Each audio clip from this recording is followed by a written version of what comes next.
Ok, je suis en direct. Bonsoir, bienvenue. Alors, aujourd'hui, c'était une journée un petit peu. Je me suis remise au travail et j'ai préparé le prochain cercle pour le programme Souveraine Indomptée et c'était au sujet de l'archétype de la femme guerrière. Et c'est un archétype voilà, qui est intéressant, je trouve. Surtout voilà, pour des personnes qui ont peut-être cette tendance à être, voilà, avoir peut-être été élevées dans un certain modèle de gentille petite fille, par exemple, ou d'être voilà, quelqu'un de peut-être un peu effacé, un peu introverti, ou voilà, ce genre de posture. Et je trouve que cet archétype, il est vraiment super intéressant de cette femme guerrière, que ça peut être l'homme guerrier aussi, et donc de cet esprit guerrier. Et je voulais vous en parler un petit peu ce soir, puisque c'est intéressant ce qui s'est passé par rapport à... Donc j'ai préparé le cercle toute la journée, et puis ce soir, je suis allée en fin de journée me promener en forêt pour prendre l'air un petit peu. Et puis, quand je suis arrivée vraiment dans la forêt au tout début, quelques mètres à l'entrée de la forêt, sur le côté, dans les forêts, puisque ça a beaucoup poussé hein, depuis que je suis partie en vacances. Là, je suis revenue, il a plu, donc la végétation, elle est beaucoup plus dense qu'il y a 10 jours en arrière où tout était sec et puis finalement il y avait pas toutes ces feuilles là. On sent que la forêt elle revit, elle s'est régénérée avec la pluie, c'est beaucoup plus vert, beaucoup plus touffu. Et en fait il y avait eu un gros bruit dans les forêts et puis un grognement. Donc j'avoue que j'ai sursauté parce que c'était vraiment à peut-être 3 ou 4 mètres de moi. J'étais sur le chemin et enfin, vraiment j'ai eu peur et je me suis dit mince, qu'est-ce que c'est? J'espère que c'est pas un sanglier parce que voilà, je sais pas comment il pourrait réagir. Donc je me suis dit, j'ai avancé un petit peu, j'ai observé, là tous mes sens étaient en alerte et je me suis dit bon, qu'est-ce que je fais? J'attends. Donc j'ai attendu un petit peu et puis en fait, c'est vrai que quand je suis entrée dans la forêt, j'étais perdue dans mes pensées, j'étais pas présente. J'étais en train de penser à plein de choses, un peu, vous savez, en mode automatique, pilote automatique, en train de marcher comme ça, un peu de façon mécanique. Et je me suis dit, ah mince, en fait, cet animal-là, il vient me dire, Marie, t'es pas présente à ce qui se passe, il n'y a pas toute ta présence qui est là, tu entres en forêt avec toutes tes pensées, tu t'es pas dans le moment présent. Puis ça fait un lien aussi avec ce que j'ai partagé avec vous ces derniers jours. Et hier, je pense que c'était hier ou je sais plus, avec vraiment cet aspect de, oui, l'air qu'on respire, et puis notre présence. Non, c'était avant-hier, je crois. Notre présence, voilà, elle a un impact et vibratoire sur notre environnement. Donc là, c'est un peu comme si cet animal, il me disait, ben, en fait, peut-être on n'a pas envie que tu entres dans notre forêt avec toutes ces pensées qui tournent dans ta tête. C'est peut-être pas, voilà, le bon état d'esprit pour entrer dans cette forêt et puis être en connexion avec le monde animal et puis le monde sauvage, les animaux de la vie sauvage. Et donc, je me suis dit, bon, qu'est-ce que je fais? Je continue ou pas? Et en fait, j'ai fait demi-tour puisque je venais vraiment d'entrer dans la forêt et je me suis dit, ok. Donc je suis rentrée, je suis retournée à l'entrée de la forêt et là, je me suis recentrée, je me suis connectée à mon cœur, j'ai mis toute ma présence et je me suis dit, ok, maintenant, j'entre à nouveau dans cette forêt avec cette présence, cette qualité de présence, en étant là pleinement, en ouvrant mon cœur, en remerciant cette forêt de m'accueillir pour que je puisse faire un tour et profiter de la nature. Et donc voilà, moi j'avais un peu peur parce que je me suis dit, bon, est-ce que je vais retomber sur l'animal ou pas? Et je savais pas ce que c'était parce que voilà, je l'avais pas vu. Et donc bon, j'ai continué le chemin et voilà, vraiment en alerte, vous savez, avec cette présence ou comme un chasseur quoi, qui va regarder partout, regarde à droite, à gauche, j'entends en train d'écouter tous les sons, d'observer les arbres, d'observer la végétation. Donc au cas où voilà le sanglier je sais pas traverse devant moi ou je sais pas quoi. Et donc voilà, je suis allée au bout du chemin et puis donc avec cette qualité de présence, c'est vraiment, je me suis sentie bah, effectivement complètement différente de la première fois où j'ai commencé à marcher dans la forêt.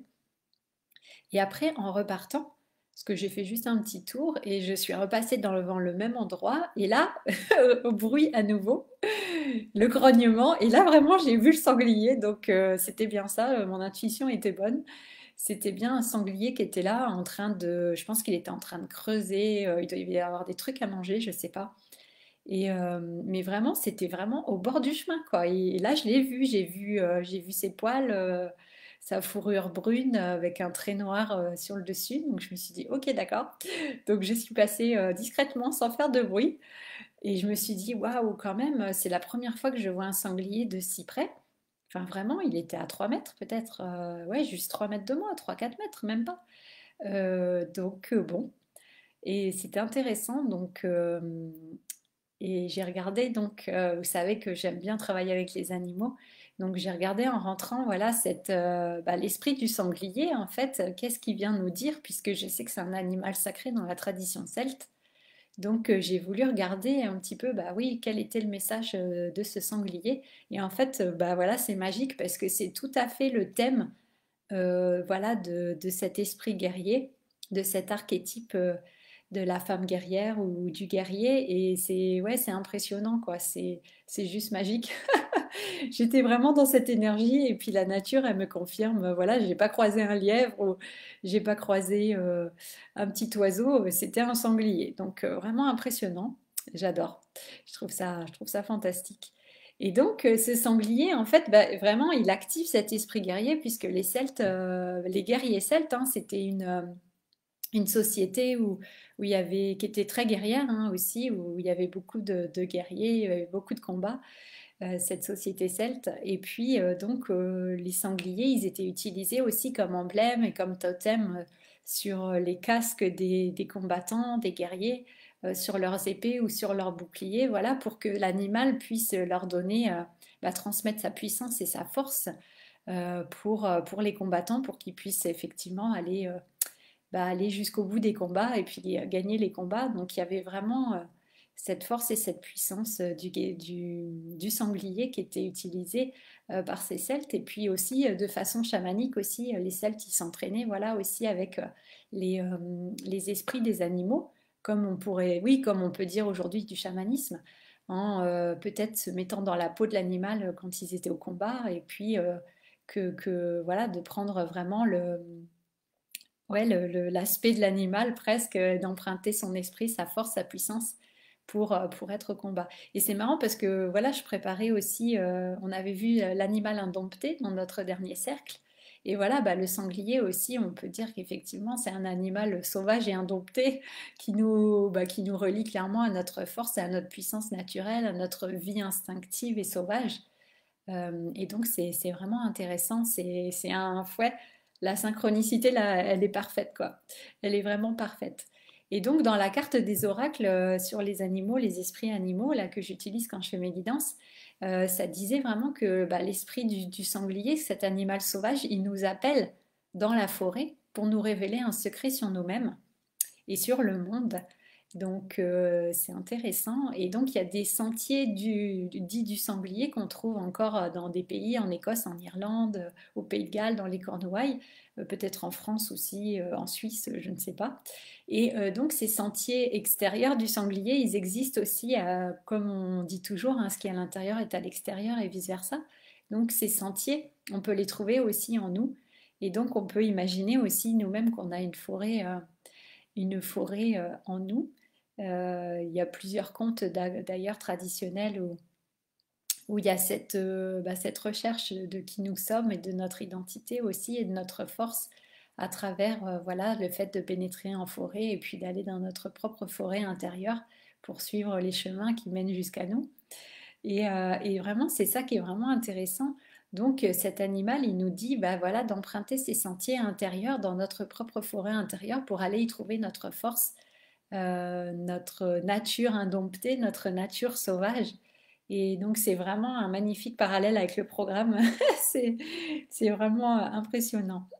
Et donc le sanglier, il nous invite comme ça à mobiliser notre énergie pour pouvoir passer à l'action en fait et puis continuer à avancer et à faire des actes héroïques en fait, à agir un peu comme un leader, un commandant, si on peut dire. Voilà, dans les temps anciens, voilà, les Celtes, ils avaient, voilà, il y avait cette idée du commandement pour les guerriers, mais nous, on pourrait transposer ça de façon, voilà, plus civique, voilà, en ayant la force de passer à l'action et de continuer à avancer malgré les obstacles et puis de continuer à avancer vers nos désirs, nos buts, nos objectifs, nos projets, malgré voilà les obstacles, malgré ce qui peut arriver et de continuer voilà de toujours aller de l'avant et d'emprunter cet esprit du guerrier aussi qui a un esprit vif, un esprit déterminé, voilà une énergie masculine aussi qui nous amène à avancer aussi.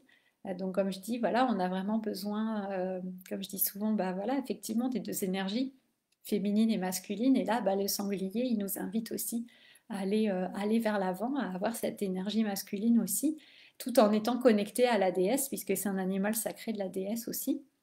Donc c'est toujours cet équilibre du féminin et du masculin qui est vraiment super intéressant. Moi, j'aime beaucoup, je trouve ça vraiment, vraiment passionnant.